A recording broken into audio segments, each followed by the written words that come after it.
Sir Elton John has had to say that his little boy doesn't have a mummy. That would suggest that they are not involving the surrogate who gave birth to their son in his upbringing. What's your situation, Leah? It's not that bad. It's good to have more than 2 mums. Yeah. Do you have any contact with your biological father? Yeah. And is he your dad rather than yeah? Yeah. And how much do you see him? Not really that much. Just give us an idea of the kind of visits you have with him. Well, I see him about every 4 months. He doesn't deal with my mum being a lesbian very well. Okay. And were they together as man and wife at one point? No. No. Okay.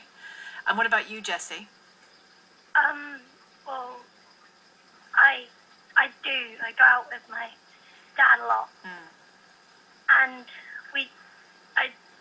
every 2 weeks or something, maybe more. And sometimes I stay over at his house, and we go to restaurants and we see things at the cinema, and we go for walks, and then once a year I go on a holiday with him for a week. So unlike Zachary, Elton John's little boy, you both have, albeit different levels, you both have contact with your fathers, don't you? What about school or friends around where you live? What kind of reactions have you had? Jessie first. Well, it's really just like a normal family, except for a few things. I definitely don't get bullied or anything, and all of my friends are fine about it. Of course, there's been a few tiny things, but they barely ever happen. And what were they? Well, it's just some people saying, calling someone else gay, and I'm going, don't use that word. It's not a bad thing. Calling them gay as an insult, you mean? Yeah, but that barely ever happens, so... What about you, Leah? My friends don't understand. They think it's different to their parents, which it is, but it's not a bad thing. And have you not been on the receiving end of any bad comments either? I used to get bullied about it in school. And what form did that take? What kind of bullying? It was names, fighting, everything. Peter McGuinness, you with your partner adopted your son 18 months ago. How did you go about it? We went through the local council. We went through the system of 3 years of assessments before we actually met him. And then he came to join our family, and we've been together ever since. Yeah. And was he a baby?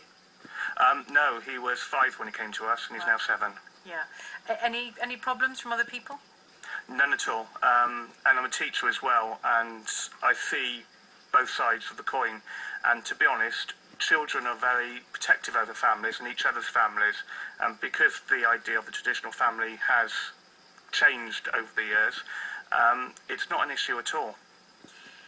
And it is still changing, isn't it? Some people don't like the changes which are coming in, but it is still changing, evolving. And David Holmes, I suppose, not only examples like Peter's, where it's a male gay couple adopting, but the various the various new ways of becoming pregnant, or getting someone to become pregnant for you and carry a child, or various ways that people are going about it. Down the line, this is creating new social situations that need to be addressed, isn't it? Yes, it's obviously, it's only when a few years on you actually have, it becomes public, if you like, in a school playground or whatever the venue is, that you begin to notice any differences in reactions from others. But these are big social changes, aren't they?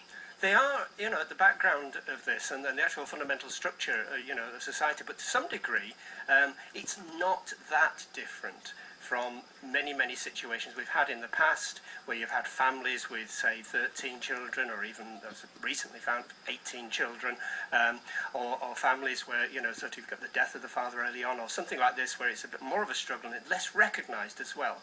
As we recognise the differences, the variations, more and more, the acceptability of kind of single-sex couples, having children, that it becomes less of an issue by comparison to a situation where you have some form of disability or some form of profound difficulty In the with child. the actual child.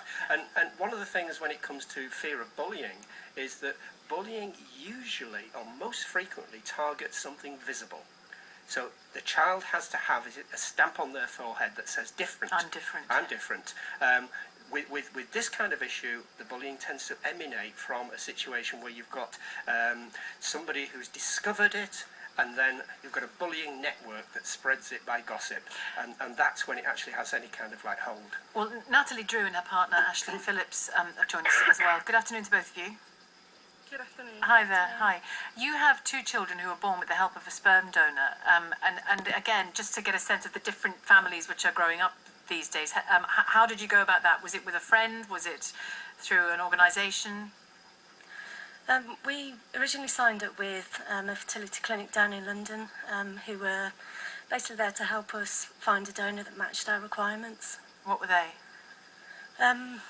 What were they called again? I'm not No. included. What were your requirements? Not was the Oh, organisation. right, okay. We basically had some ideas about sort of physical characteristics, so hair colour, eye colour, how tall we wanted them to be, and also sort of academically, whether they'd been to university, and interests and hobbies and that sort of thing, really. It's all very consumerist, isn't it, Natalie? Well, it was basically what we were looking for was a mixture of me and Ashling. So, because we'd both been to university and we've both got fair hair, that was one of our definite requirements, so that it would sort of be a mixture of us. Dr. David Holmes, you want to comment? Oh yeah, I mean, you're actually in a kind of privileged position. This, I mean, it's kind of like being able to sort of pick someone who looks like they may be your genetic offspring anyway. I mean, often there's a great deal of difficulty with adoption at this stage because often you're offered. Basically Hobson's choice. You're given the kind of over fives, ethnic disadvantaged. You're given the kind of bottom of the list and lots of refusals. It's quite a difficult situation. To be in a position of choice strikes me as quite unusual. But do you think we ever are really in the position of choice? That and Natalie and Ashling, please, contribute as well. I want to put this question to David. Are we really in a position of choice? Because even a man and woman who've courted for years, then got married and share hobbies, share interests, share values, might even look alike, both tall, both short, whatever. Life is life, and you do not know what you're getting. No, at the end of it, and it also will grow in different directions. As an individual. And yeah, you may, it's not something you're buying off a shelf here, it's going to sort of remain more or less the same. But in a sense, Natalie and Ashling, you did, didn't you?